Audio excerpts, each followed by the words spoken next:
कहे बोल भाई यार चल समतल कोने कहवाय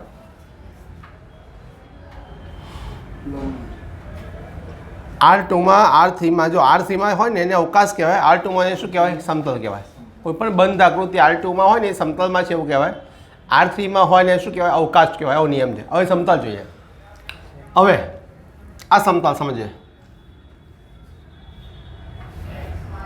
राइट। हवे समतलना 3 बिंदु लई लेवा तो समतलनी पहली शरत कोण आवशे ए बी सी समतल पर 3 बिंदु होय तो आ 3 बिंदुओ समतलीय होवानी पहली शरत कई आवे बोल आ 3 बिंदु हाँ बोलो ए बी सी अने ए पी लीधो तो A B Kiran A P किरण अने ए सी किरण समतलीय छे एवुं कहेवाय के ना कहे।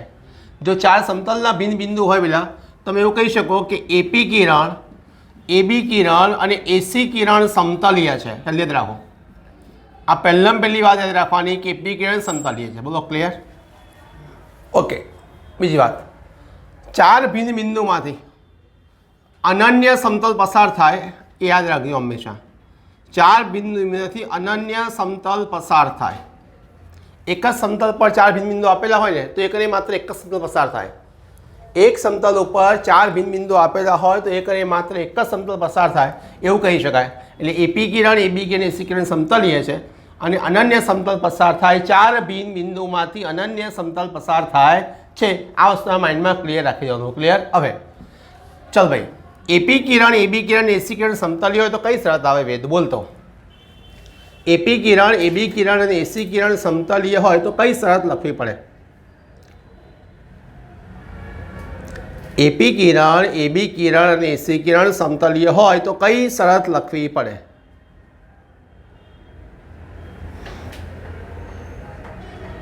बोल दो रुद्र बोल वेद देव एपी एबी एसी बराबर 0 तो निश्चायक में भी बराबर है।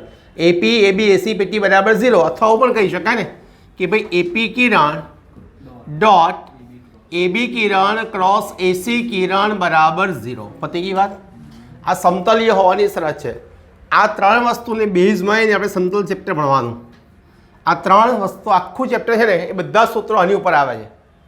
कोईने सूत्र आवड़े के ना आवड़े पण आ 3 जो तमने आवड़ता तो बधा सूत्रों आवड़े पेला एटले आ 3 ने बेज मानी अने तमारे समतलना सूत्रों भणवाना छे राइट। पहली बात एटले एपी किरण एबी किरण ने एसी किरण समतलीय छे आ वस्तु तमारे माइंड में राखवानी छे। हवे पहली बात बराबर पहलू समीकरण समतलनुं पहलू समीकरण समतलना केटला समीकरण छे खबर छे तो समतलनुं पहला सदिश समीकरण आवे समझे। बीजू आवे कार्तेजीय समीकरण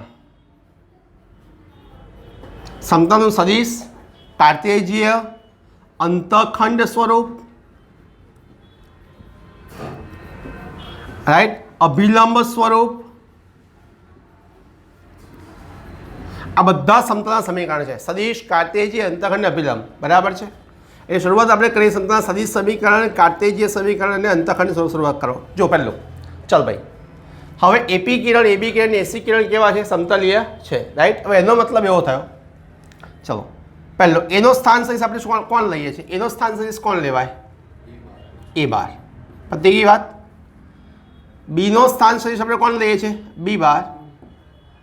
सी नो स्थान सदिश सी बार अने पी नो स्थान सदिश आपणे आर बार लईए चालशे के ना लेवाय लेवाय ने चलो। हवे एपी किरण एबी किरण एसी किरण समतलीय छे आपणे खबर पड़ी गई। चलो तो एपी किरण डॉट एबी किरण अने क्रॉस एसी किरण बराबर 0 लेवाय बेला जोयो बदमाजी आपणे एपी किरण डॉट एबी किरण क्रॉस एसी किरण बराबर कोण लईए छे 0 लईए छे। हवे एपी किरण एटले शुं कहेवाय एपी किरण शुं कहेवाय are bar minus A bar कहेवाय। AP किरण शुं कहेवाय आर बार माइनस ए बार बराबर। एपी किरण एटले are bar minus A bar. AB किरण एटले शुं कहेवाय बी बार माइनस ए बार अने एसी किरण एटले शुं कहेवाय बेटा सी बार माइनस ए बार बराबर 0। बोलो क्लियर बात थई गयो। एपी किरण एटले are bar minus A bar AB किरण एटले बी बार माइनस ए बार अने एसी किरण एटले क्रॉस सी बार माइनस ए बार बराबर 0। હવે સમતલના સમીકરણની વાત કરો ને પહેલાં, તો આ તમારું પહેલું સમીકરણ જ કહેવાય. એપી કિરણ, એબી કિરણ એસી મળેલું આ તમારું પહેલું સમીકરણ છે. R bar minus a bar, B bar minus a bar cross c bar minus a બાર આ તમારું પહેલું સમીકરણ છે. અને સદિશ સ્વરૂપ કહેવાય. કેવું કહેવાય? સદિશ સ્વરૂપ કહેવાય. આ તમારું સદિશ સ્વરૂપ છે, યાદ રાખજો, સદિશ સ્વરૂપ કહેવાય. બોલો, ક્લિયર વાત થઈ ગઈ? હવે તમને બહુ સારી રીતે ખબર છે ભાઈ, બહુ સારી રીતે ખબર છે કે આપણે આર બારની કિંમત XYZ લઈ શકીએ ને કે ના લેવાય? લેવાય. ચલો, એ બારની કિંમત શું લેવાય? એટલે X1, Y1 અને Z1. જવું આગળ. ચલો, બી બારની કિંમત શું લેવાય દોસ્ત? X2, Y2 અને Z2. અને સી બારની કિંમત શું લેવાય? X3, Y3 અને Z3. થઈ ગયું? હવે ચલો, આર બાર માઇનસ એ બાર એટલે પહેલી હાર કહેવાય કે ના કહેવાય? જો આપણે બોક્સમાં લખીએ ને તો આ તમારી કઈ હાર કહેવાય? પહેલી. આ તમારી બીજી અને આ તમારી ત્રીજી હાર થઈ ગઈ. નહીં ખબર પડે. આર બાર માઇનસ એ બાર તમારી પહેલી હાર છે, આ તમારી બીજી હાર છે, આ તમારી ત્રીજી હાર છે. એટલે તમે આવું લખી શકો, આર બાર માઇનસ એ બાર એટલે નિશ્ચાયકની અંદર બોલો એક્સ માઇનસ X1 લખાય કે ના લખાય? લખાય. ચલો બીજું, r bar minus a bar x minus X1 એ રીતે અહીંયા શું લખાય? Y minus Y1. અને અહીંયા શું લખાય? Z માઇનસ Z1. પતી ગયું? ચાલો, બી બાર માઇનસ એ બાર એટલે X2 minus X1, Y2 minus Y1, Z2 minus Z1. એટલે અહીંયા આવે X2 minus X1, Y2 minus Y1 અને Z2 minus Z1. C bar minus a બાર એટલે X3 minus X1, Y3 minus Y1, Z3 minus Z1. એટલે X3 minus X1, Y3 minus Y1 અને Z3 minus Z1 બરાબર 0. આ આપણું બીજું સમીકરણ. એને શું કહેવાય ભાઈબંધ? કાર્તેજીય સમીકરણ કહેવાય. એને શું કહેવાય? કાર્તેજીય સમીકરણ કહેવાય. બરાબર છે? આ તમારું કાર્તેજીય સમીકરણ, આ તમારું સદિશ સ્વરૂપ, આ તમારું કાર્તેજીય સમીકરણ. પણ જે દાખલા ગણીશું ને ત્યારે આ બંને બધી સૂત્રોનો ઉપયોગ ઓછો થવાનો છે. આ બંને સૂત્રોનો ઉપયોગ ઓછો થવાનો અને પછી આ સુધાર થશે. પણ યાદ રાખવા પડે કે આ સદિશ સમીકરણ છે, આ તમારું કોણ છે? કાર્તેજીય સમીકરણ છે. લખી લો.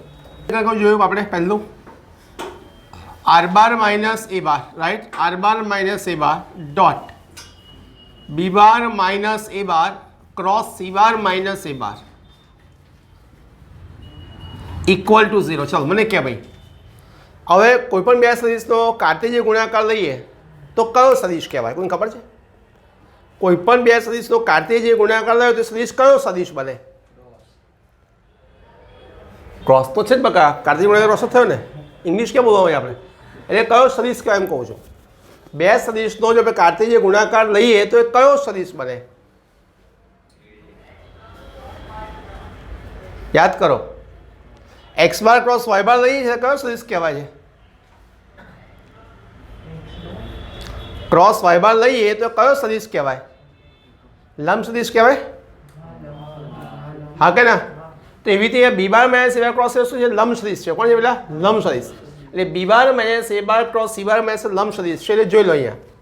તો આપણે શું કરીએ છીએ કે આ સમૂહ સમતલ છે, આ તમારું સમતલ છે, બરાબર છે? એની અંદર તમે એ બી પી આર જે લીધા, એ બી પી બી એ આર જે લીધા છે, right? A B bar minus a bar cross c બાર એનો કાર્તેજીય ગુણાકાર થાય એટલે એ બંનેનો એક લંબ સદિશ મળે. આવી રીતે કોણ મળે? લંબ સદિશ. એટલે આ જે કાર્તેજીય ગુણાકાર છે ને, બી bar minus a bar cross c bar minus a બાર, ભાઈબંધ એને આપણે શું કરીએ છીએ ખબર છે? એને આપણે એન બાર કહીએ છીએ. શું કહીએ છીએ? એન બાર. હવે આ એન બાર સમતલ કેવો છે? લંબ છે. અને પહેલાં સમતલને લંબ કોઈ બી સદિશ હોય ને એ સમતલની અંદર અભિલંબ કહેવાય. શું કહેવાય છે? અભિલંબ. એટલે આને કહેવાય છે અભિલંબ કહેવાય છે. બોલો, ક્લિયર વાત થઈ ગઈ? આ આપણો અભિલંબ થઈ ગયો. લખી લો એટલો. એટલે બી bar minus a bar cross c bar minus કોણ થયો? અભિલંબ થઈ ગયો. એટલે સમતલને લંબ સદિશને શું કહેવાય? અભિલંબ કહેવાય. એટલે n બાર જે છે ને n બાર એને સમતલનો અભિલંબ કહેવાય. યાદ રાખો, n બાર એને સમતલનો અભિલંબ કહેવાય છે. n બાર એને શું કહેવાય? સમતલનો અભિલંબ કહેવાય છે. એટલે b bar minus a bar cross c bar minus c બાર બરાબર n બાર. હવે આની જગ્યાએ આપણે n બાર મૂકી શકીએ કે ના મુકાય? મુકાય. તો અહીંયા શું આવે? r bar minus a bar dot r bar minus a bar dot n બાર બરાબર 0 કહેવાય કે ના કહેવાય? હા કે ના કહેવાય ને? ઓકે, હવે n ની અંદર લઈ જા તો r bar dot n bar minus a bar dot n બાર બરાબર 0 થઈ ગયો દોસ્ત. હવે આને ઉઠાઈને સામે મૂકી દે તો r બાર ડોટ n બાર બરાબર a બાર ડોટ n બાર. બોલો ક્લિયર? હા કે ના? આ પણ સમતલનું સદિશ સમીકરણ છે. આ બી કોની? સમતલનું સદિશ સમીકરણ. હવે આનું પર્ટિક્યુલર નામ છે બેટા. આનું પર્ટિક્યુલર નામ છે. શું નામ છે? તો આને કહેવાય છે એ બારમાંથી પસાર થતા. શું કહેવાય છે? એ બારમાંથી પસાર થતા.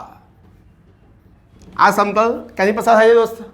એ બારમાંથી પસાર થતા અને n બાર અભિલંબ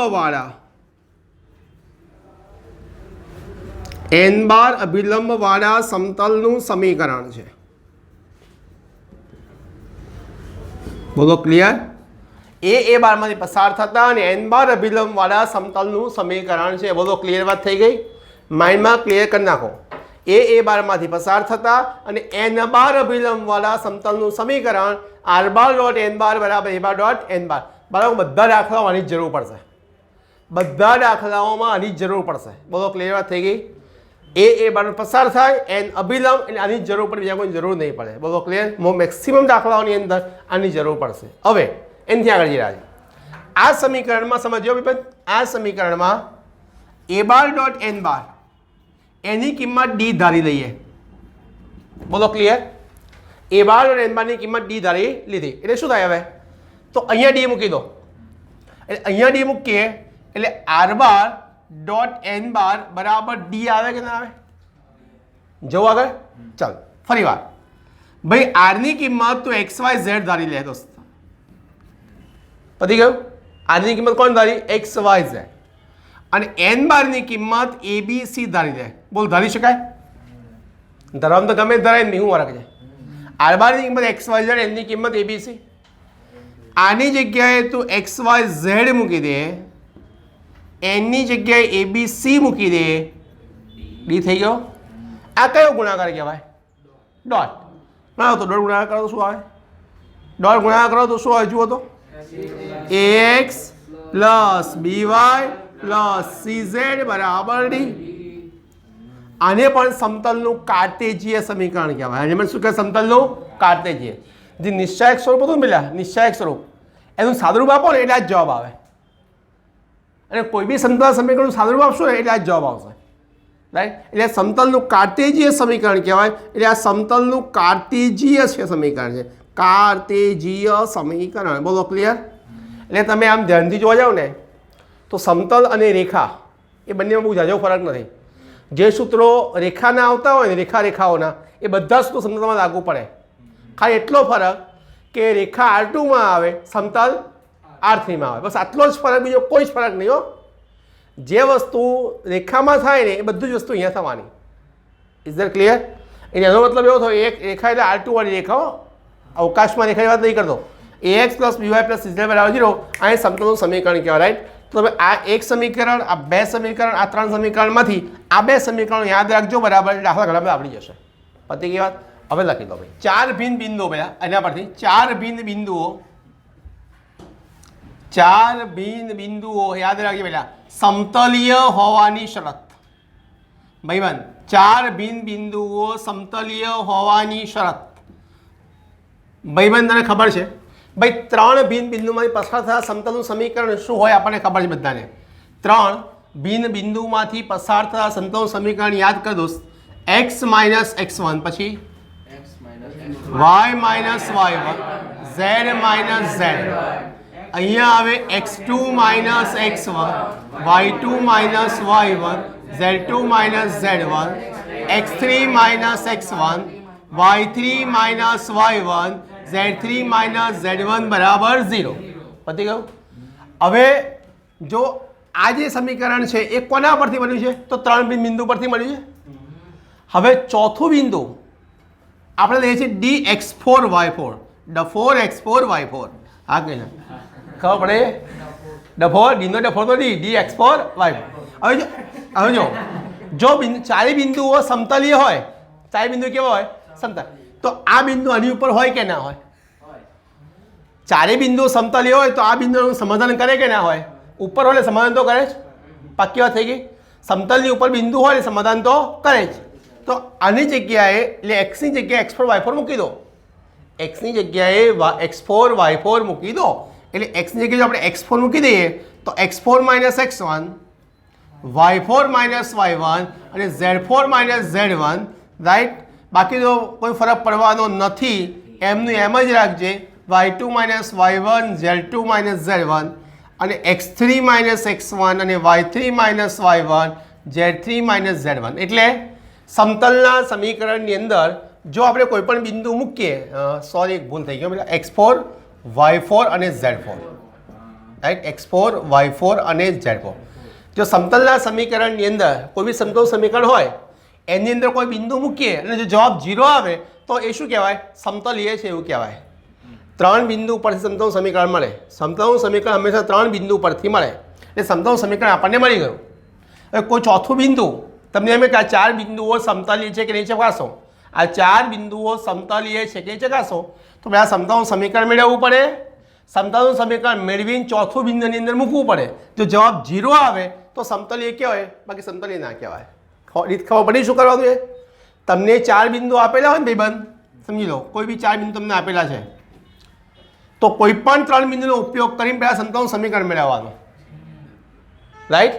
અને એની અંદર ચોથું બિંદુ મૂકી દેવાનું. જો 0 આવે તો સમતલીય કહેવાય અને 0 ના આવે તો સમતલીય ના કહેવાય. આ રીત થઈ. એટલે 4 બિંદુઓ સમતલીય હોવાની શરત પૂરી થઈ ગઈ. આ તમારી શરત છે. છાપી મારો, જલ્દી કરો. x અક્ષ પર એ અંતખંડ, ભાઈબંધ લખો. x અક્ષ પર એ અંતખંડ, y અક્ષ પર બી અંતખંડ અને z અક્ષ પર સી અંતખંડ કાપતા સમતલનું સમીકરણ. x અક્ષ પર એ અંતખંડ, y અક્ષ પર બી અંતખંડ અને z અક્ષ પર સી અંતખંડ કાપતા સમતલનું સમીકરણ. લખો મારી સાથે. x અક્ષ પર એ અંતખંડ, y અક્ષ પર બી અંતખંડ અને z અક્ષ પર સી અંતખંડ કાપતા સમતલનું સમીકરણ. યાદ કર, આવો એક શબ્દ ભૂતકાળમાં ભણ્યા હતા આપણે. x અક્ષ પર એ અંતખંડ ને y અક્ષ પર બી અંતખંડ કાપતી રેખાનું સમીકરણ. યાદ કરો, રેખામાં ભણ્યા હતા, યાદ કરો. x અક્ષ પર એ અંતખંડ, y અક્ષ પર બી અંતખંડ કાપતી રેખાનું સમીકરણ શું આવે? યાદ કરો. મારા બાળક આવું કરે યાર. x अक्ष पर ये अंतखंड, y अक्ष पर बी अंतखंड का रेखाओं समीकरण याद कर. जब छोटे बच्चे थे बड़ी शरारत करते थे तो ये पढ़े थे. याद कर, याद है? x अक्ष पर એ અંતખંડ, y અક્ષ પર બી અંતખંડ કાપતી રેખાનું સમીકરણ. હવે મોટા થઈ ગયા એટલે મોટું કરવાનું. x અક્ષ પર એ અંતખંડ, y અક્ષ પર બી અંતખંડ, z અક્ષ પર સી અંતખંડ કાપતા સમતલનું સમીકરણ. હે ના તો આનું કરે તું મોટું કરવાનું. એટલે x અક્ષ પર એ, y પર બી, z upon c બરાબર 1. જ્યારે x અક્ષ પર એ અંતખંડ, y અક્ષ પર બી અંતખંડ અને z અક્ષ પર સી અંતખંડ કાપતા સમતલનું સમીકરણ કહેવાય છે. છાપી મારો. ખૂણાના માપ સમજી લો. ખૂણાના માપ નંબર 1 બાર જોઈએ. ખૂણાના માપ પહેલી વાત, બે સમતલો વચ્ચેનો ખૂણો. બે શું કહેવાય? બે સમતલો વચ્ચેનો ખૂણો. ભાઈબંધ, બે સમતલો વચ્ચેનો ખૂણો. ચલ તો મિત, બે સમતલોમાં કોઈ બી એક સમતલ બોલતો. બે સમતલો વચ્ચેનો ખૂણો બોલ. બે સમતલનું કોઈ બી એક સ્વરૂપ બોલતો. સમતલનું એક કોઈ સ્વરૂપ બોલ. ચાલ, મેં ભણી ગયા પેલા આપણે. બોલ બોલ. a1x plus b1y plus c1z બરાબર d1 કહેવાય બેટા. અને એક સમતલ. ઓકે, અને બીજું સમતલ કોણ છે બેટા? a2x plus b2y plus v2z બરાબર d2. હા કે ના? ચાલો, આના ઉપરથી ભાઈબંધ n1 બાર શું લખાય ખબર છે? એક્સ વાય ઝેડનો સહગુણક. શું લખાય પેલા? એક્સ વાય ઝેડનો સહગુણક એ સમતલનો અભિલંબ થાય. કોણ થાય સમતલનો અભિલંબ? સમતલના સમીકરણ પરથી જો તારે અભિલંબ લખવો હોય ને, યાદ રાખ, સમતલના સમીકરણ પરથી તારે જો અભિલંબ લખવો હોય ને તો એક્સ વાય ઝેડનો સહગુણક ચિપકાઈ દે. A1 B1 અને C1. અહીંયા N2 બાર બરાબર A2 B2 અને C2 એટલે C2. ઓકે, એટલે A2 B2 C2 કહેવાય કે ના કહેવાય? ઓકે, એટલે N1 બાર આવી ગયા. તારે બે સમતલ વચ્ચેનો ખૂણો મેળવવો છે. બે સમતલ વચ્ચેનો ખૂણો. હવે તને લાગે સમતલ વચ્ચેનો ખૂણો ગમે ત્યાં મળે? બે સમતલ વચ્ચેનો ખૂણો ક્યારે મળે? સૌથી ઇમ્પોર્ટન્ટ વાત છે પેલા સમજી. બે સમતલો ધારો કે પરસ્પર સમાંતર છે તો એનો ખૂણો શું મળે પેલા? બોલો. બે સમતલો પરસ્પર સમાંતર છે તો એમના વચ્ચેના ખૂણાનું માપ શું મળે? તો બે સમતલો પરસ્પર સમાંતર હોય તો એમના વચ્ચેના ખૂણાનું માપ તને મળી જાય. મસ્ત વાત છે પહેલા 0. દીવા જેવી વાત છે ને. આ ઉપર જાય આ ઉપર જાય તો બે ઉપર જાય તો ઉપર ઉપર જ મળે ને, તો મળે જ નહીં. એટલે મળે નહીં. એટલે બે સમતલો જો સમાંતર હોય તો એનો મતલબ એવો થાય પેલા કે ખૂણાનું માપ પણ મળે છે 0 મળે છે. બધો ક્લિયર વાત થઈ ગઈ. ઓકે, હવે બે સમતલો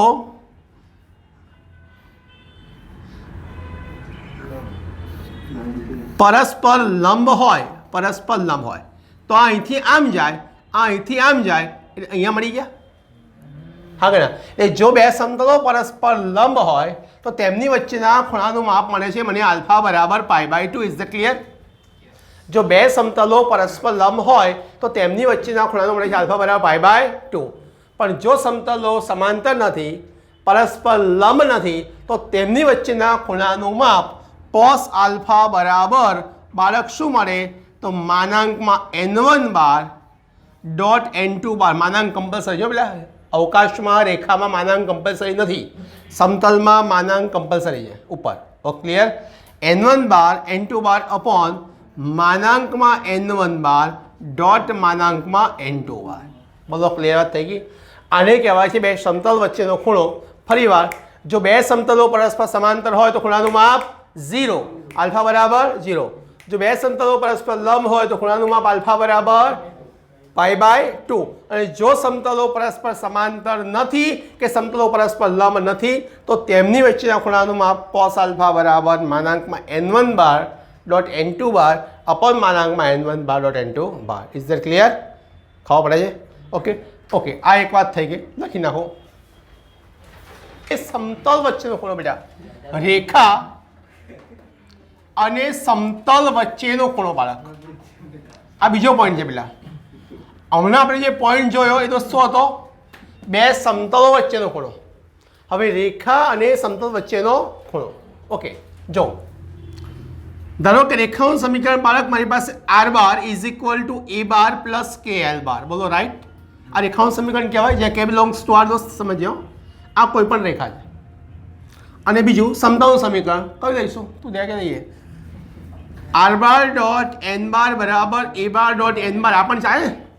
અથવા તમે આ પણ લઈ શકો પેલા ax plus by plus cz બરાબર d. કોઈ પણ લઈ શકો, એનો કોઈ મોટું ઇશ્યુઝ નથી. ક્લિયર? તો બાળકો આપણે આ બે વચ્ચેનો આપણે ખૂણો મેળવવો છે. તો પહેલી શક્યતા પેલા શું આવે કે આ તમારું સમતલ અને આ તમારી રેખા. તો રેખા અને સમતલ વચ્ચેનો ખૂણો કયો આવે? બોલતો વિચારીને બોલજો. બહુ IQ બેઝ ક્વેશ્ચન છે. રેખા અને સમતલ વચ્ચેનો ખૂણો કયો આવે? બોલ. 90. જોરદાર બોલ્યો. જો અહીંથી ઊભો થઈ જાય. ક્લિયર? અહીંથી ઊભો થઈ જાય અને અહીંથી આમ જાય તો આ બંને પરસ્પર લંબ છે કે ના છે? એટલે આની દિશા આમ થાય છે, આની દિશા આમ થાય છે. એટલે એનો મતલબ આ L બાર છે દોસ્ત, આ N બાર છે. એટલે જો રેખા સમતલને સમાંતર હોય બેટા, જો દોસ્ત રેખા સમતલને સમાંતર, યાદ રાખજે રેખા સમતલને સમાંતર. આ પહેલો મુદ્દો છે પેલા. રાઈટ? તો ધેરફોર પેલા ખૂણાનું માપ જે છે એ આપણને આલ્ફા બરાબર શું મળે દોસ્ત? π/2 મળે. બધો ક્લિયર? સમજ પડે છે? રેખા સમતલને સમાંતર કે બધા એ ભૂલ કરે છે પેલા. સમાંતર એટલે 0 જ લખી નાખે. પણ રેખા એ સમતલમાં એ ઓપ્શન બદલાઈ જાય કારણ કે સમતલ પેલા અભિલંબ છે અને પેલી આમ જાય. હવે બીજી વાત, રેખા રેખા સમતલને લંબ છે, સમજીએ. બીજો ઓપ્શન બધા એવો છે કે રેખા સમતલને લંબ છે. બાળક, રેખા સમતલને લંબ હોય તો એના ખૂણાનું માપ આલ્ફા બરાબર શું થાય? 0.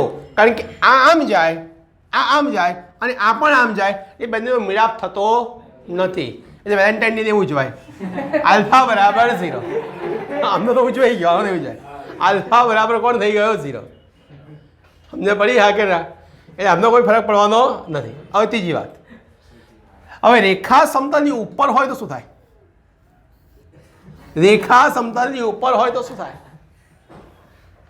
રેખા સમતલની ઉપર હોય તો શું થાય? આમાં પણ શું થાય? 90 જ થાય. બધો ક્લિયર? યાદ રાખજો, રેખા સમતલની ઉપર હોય તો પણ આ ખૂણો 90 નો જ મળે, પણ ક્યાં મળે? સમતલની ઉપર મળે. ક્યાં મળે પેલા? સમતલની. બધો ક્લિયર? અને જો રેખા સમતલને સમાંતર નથી, રેખા સમતલને લંબ નથી, રેખા સમતલની ઉપર નથી, તો રેખા અને સમતલ વચ્ચેનો ખૂણો, રાઈટ, રેખા અને સમતલ વચ્ચેનો ખૂણો, અહીંયા ખૂણો બને બધા, અહીંયા ખૂણો બને આલ્ફા. બોલો ક્લિયર વાત થઈ ગઈ? રેખા સમતલ વચ્ચેનો ખૂણો. આ અધૂરું નથી, અંદરથી પસાર થાય છે એવું આવે, એટલે નીચે નીકળી જાય છે. અહીંયા રેખા સમતલને છેદે તો રેખા અને સમતલ વચ્ચેના ખૂણાનું માપ બેટા સાઇન આલ્ફા કહેવાય. શું કહેવાય? Sine alpha. ને સાઇન આલ્ફા બરાબર L ડોટ n અપોન માનાંકમાં L ડોટ માનાંકમાં n કહેવાય. ક્લિયર? આ યાદ રાખજો, રેખા અને સમતલ વચ્ચેનો ખૂણો હંમેશા સાઇન આલ્ફાની મદદથી જ મળે. બધા ક્યાં મળે? સાઇન આલ્ફાની મદદથી જ મળે. માઇન્ડમાં ક્લિયર રાખજો. ક્લિયર વાત થઈ ગઈ બેટા? આ બધા ઓપ્શન ક્લિયર રાખવા જેવા છો, MCQમાં અને બધા કામમાં લાગશે બધા. ઓકે, લખી નાખો. શું કરીએ? અંતરો. રાઈટ બેટા, અંતરોની વાત કરવી બહુ જરૂરી છે. ડિસ્ટન્સ. ક્લિયર? પહેલી વાત ભાઈ, પહેલી વાત, આપેલ બિંદુનું બેટા સમજજો, આપેલ બિંદુનું આપેલ સમતલથી લંબ અંતર, આપેલ બિંદુનું આપેલ સમતલથી લંબ અંતર. અને સેમ વસ્તુ આપણે ભણી ચૂક્યા છે, યાદ કરો, 2 ડાયમેન્શનમાં નાના હતા ત્યારે. નાતા નહીં, નાના હતા ત્યારે. આપેલ બિંદુનું આપેલ સમતલથી લંબ અંતર અથવા અંતર. બધો ક્લિયર? યાદ કરો, આપેલ બિંદુનું આપેલ સમતલથી એની જગ્યાએ રેખા વિચારો, આપેલ બિંદુનું આપેલ રેખાથી લંબ અંતર. સૂત્ર યાદ કરો, કોને યાદ છે? આપેલ બિંદુનું આપેલ રેખાની લંબ સરખામણી કરો, ખબર પડશે પેલા. P બરાબર ax વત્તા by વત્તા c upon √a² plus b². યાદ કરો બેટા, આપણે રેખામાં ભણ્યા હતા. આપેલ બિંદુનું આપેલ રેખાથી લંબ અંતર. હવે મોટા થાય એટલે પછી મોટી વાત કરવાની. હા કે ના? આપેલ બિંદુનું આપેલ સમતલ લંબ અંતર, મોટી વાતમાં કશું થાય નહીં, એક છેડો લાડી દેવાનો પાછળ, ઝેડવાળો. ઓકે, એટલે P બરાબર શું થઈ ગયું? P બરાબર ax વત્તા by વત્તા cz પ્લસ d અપોન રૂટિયા a² plus b² plus c². ના ખબર પડી દોસ્ત? એને કહેવાય આપેલ બિંદુનું આપેલ સમતલ લંબ અંતર. બરાબર? યાદ રાખજો, રેફરન્સ તરીકે ખબર પડશે. બંનેમાં સરખી જ કરવાની હોય. ક્લિયર થઈ? અચ્છા, હવે સમતલનું સમીકરણ કયું લેવાનું? સમતલનું સમીકરણ તમારી પાસે બેટા ax plus by plus cz બરાબર d છે. અને બિંદુ તારી પાસે જો ax1 y1 z1 હોય તો આપેલ બિંદુનું આપેલ સમતલ લંબ અંતર મેળવવું હોય તો બિંદુની કિંમત સમતલના સમીકરણમાં મૂકી દેવાની. શું કરવાનું પહેલા? બિંદુની કિંમત સમતલના સમીકરણમાં મૂકી દેવાની. અને બિંદુની કિંમત સમતલના સમીકરણમાં મૂકી દે એટલે તને આ જવાબ મળી જાય. બોલો ક્લિયર વાત થઈ ગઈ? એને કહેવાય આપેલ બિંદુનું આપેલ સમતલ લંબ અંતર. Part number 2. નંબર 2 બેટા એ આપજો, બે સમાંતર સમતલો વચ્ચેનું લંબ અંતર. બેટા, બે સમાંતર સમતલો વચ્ચેનું લંબ અંતર, ચલો વચ્ચેનું લંબ અંતર. સેમ વસ્તુ તમારે યાદ કરવી જ પડે. બાળકો કોઈ સરખામણી કરી રહ્યા છે. બે સમાંતર રેખા વચ્ચેનું લંબ અંતર શું હતું? યાદ કરો. બે સમાંતર રેખાઓ વચ્ચેનું લંબ અંતર શું હતું? યાદ કરો. તો P બરાબર, ધ્યાન આપો, P બરાબર માનાંકમાં c-c' upon √a² plus b². અને બે સમાંતર રેખાઓ વચ્ચેનું લંબ અંતર કહેવાય. અહીંયા તારી પાસે બે સમતલ છે. કયા કયા છે? તો પહેલું સમતલ તારી પાસે છે ax plus by plus cz બરાબર d1. હા કે ના? બીજું સમતલ છે બેટા ax plus by plus cz બરાબર d2, રાઈટ? હવે બે સમાંતર સમતલો વચ્ચેનું લંબ અંતર એટલે શું? તો સિમ્પલ p બરાબર માનાંકની અંદર અચળ પદોનો તફાવત છેદમાં એક્સ વાય ઝેડના સહગુણકના વર્ગોનો સરવાળો એટલે a સ્ક્વેર વત્તા b સ્ક્વેર વત્તા c સ્ક્વેર. સમજ પડે બેટા? આને કહેવાય બે સમાંતર સમતલો વચ્ચેનું લંબ અંતર. શું કહેવાય? બે સમાંતર સમતલો વચ્ચેનું લંબ અંતર. ઓકે. અને છેલ્લો પોઈન્ટ લા, ઉગમ બિંદુથી અહીંયા લખું છું, ઉગમ બિંદુથી સમજે, ઉગમ બિંદુથી સમતલનું લંબ અંતર, ઉગમ બિંદુથી સમતલનું લંબ અંતર. અને આ સેમ વસ્તુ આપણે રેખામાં ભણ્યા છે, ઉગમ બિંદુથી રેખાનું લંબ અંતર, ઉગમ બિંદુથી રેખાનું લંબ અંતર. યાદ કર, આવું હતું કંઈક, p બરાબર માનાંકમાં c upon √ti a square plus b square. યાદ આવે છે? ઉગમ બિંદુથી રેખાનું લંબ અંતર. હા કે ના? તો સેમ વસ્તુ અહીંયા છે બેટા, આપેલ બિંદુનું આપેલ સમતલ લંબ અંતર જે હોય એમાં x અને y ની કિંમત 0 મૂકી દેવાની. x y z ની કિંમત કોણ મૂકી દેવાની? 0. સોરી 0 0 0 0 મૂકી દો એટલે અહીંયા શું મળે? p બરાબર માનાંકમાં d અપોન અંડર રૂટ પેલા શું મળે? a square plus b square plus c square. સમજ પડે બેટા? તો અંતર 3 પ્રકારના પેલા, આપેલ બિંદુનું આપેલ સમતલ લંબ અંતર, પછી બે સમાંતર સમતલો વચ્ચેનું લંબ અંતર, અને ત્રીજી વાત ઉગમ બિંદુથી સમતલનું લંબ અંતર. રાઈટ? આ ત્રણ ચોથું અંતર અમારે ભણવામાં અત્યારે આવશે નહીં.